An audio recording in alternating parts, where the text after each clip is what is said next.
I'm your host, Chris Barbee of Alumni Relations. On this edition of 10 or 10, 10 Minutes or 10 Questions, we welcome Monica Johnstone, Director of College of Liberal Arts and Sciences, Communications and Advancement. For 11 years, she worked for a national industry association in Sydney, Australia as a speechwriter, editor-in-chief, webmaster, events planner, and systems administrator. She also served for 3 years on an elected board for a 1,000-member Arts Guild.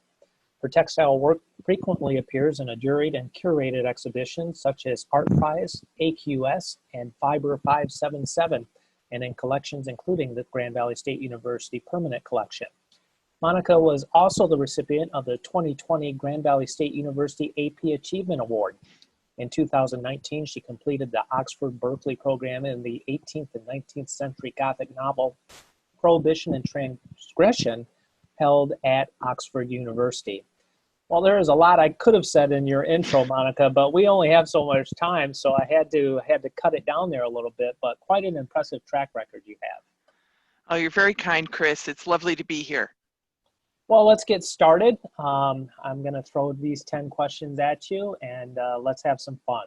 So the first question, professional achievement that you're most proud of? Oh, I'm very proud of our repair clinic here at GVSU, and there was one in my previous job that I'm also quite proud of. I was contacted about making sure that Niger got enough 20,000 international unit vitamin A tablets, and I was able to put together some people who could make that happen. Those keep children from going blind. So that was something that I felt really good about being part of. But here at GVSU, our repair clinic has been a really heartwarming thing to be part of. I just love the fact that we've been able to make 360 repairs for our students. That's outstanding. And you actually, I'll segue into another question about the repair clinic. I'm going to move it up in the list here.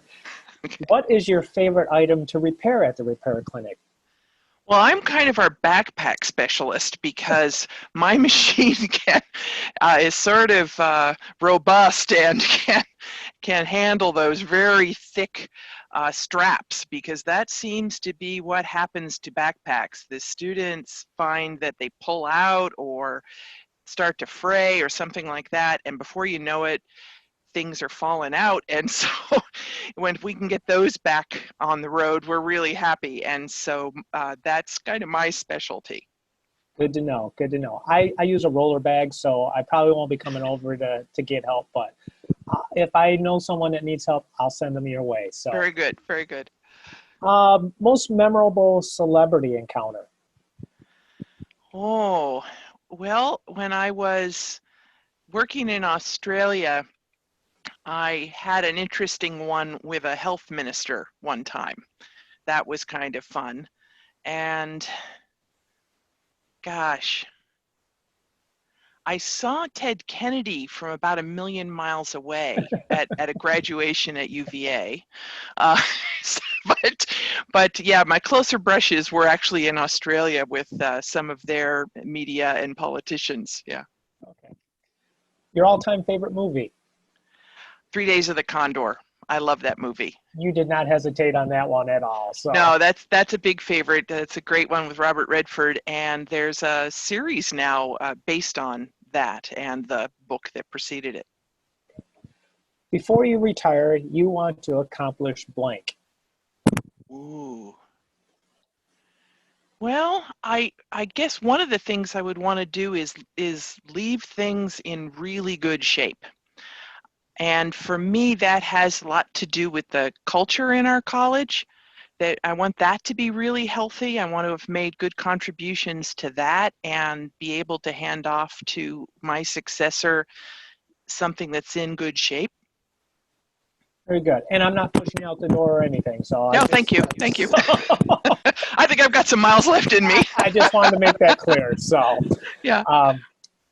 Most people see the final product of a quilt, and you do some magnificent work. Oh, thank you. What is the biggest challenge in quilt making? Oh, well, it is an art that takes some patience. You have to be in it for the process and for the long haul. So it teaches you some good life lessons along the way. But yeah, it's not a quick thing. And so you have to delay gratification a little bit. And I would say that's in some ways the hardest thing. Sort of like making a model airplane or a model car or something like that. You got to have Maybe. patience. Yeah, yeah. What street did you live on in your senior year of high school? I lived on Clover Hill Court. Okay. And where was that at? That is in Marin County in a place called Terra Linda. So it's just north of the Golden Gate Bridge. Okay. Favorite tourist spot in Australia and the favorite off the beaten path spot in Australia? Oh, there are some wonderful things to be seen in the outback, like Uluru, and then there are some really great rainforest experiences to be had in upper North Queensland. Those would be some of my favorite, although there are even quite beautiful things not far from Sydney in the Blue Mountains.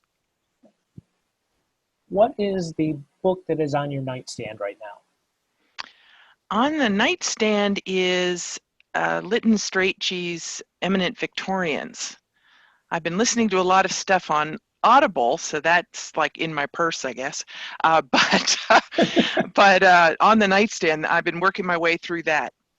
That sounds very, very deep. Well, it's one that another class that I didn't take in grad school read, and people kept mentioning it. And I thought, I've got to catch up to this eventually.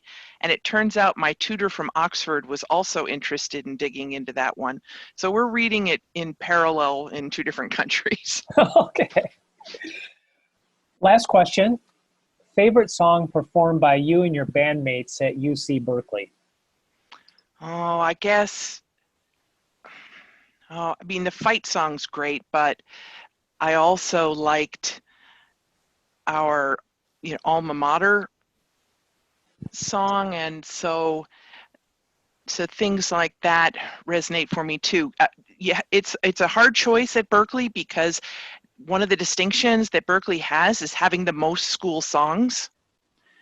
There are whole books of them, and so there's a lot to choose from. A Big Seed would be right up there, or Sons of California. Gotcha. Well, I want to give the people what they want. We got a little bit of extra time, so I wanted to do another band question. What instrument did you play? I played clarinet, and that should not be held against me. I they get a rough treatment sometimes, clarinet players, because in a marching band, there's a sense that maybe they don't make quite as much noise as some of the larger instruments. But I was a very good marcher. I don't know that I was a great musician, but I was a good marcher. Well, marching is just as important. So, and that's I know that that was a big part of your life in college. I've seen pictures and stuff on Facebook, and I just see the fun that you have talking about it. So I wanted to throw one of those questions in there.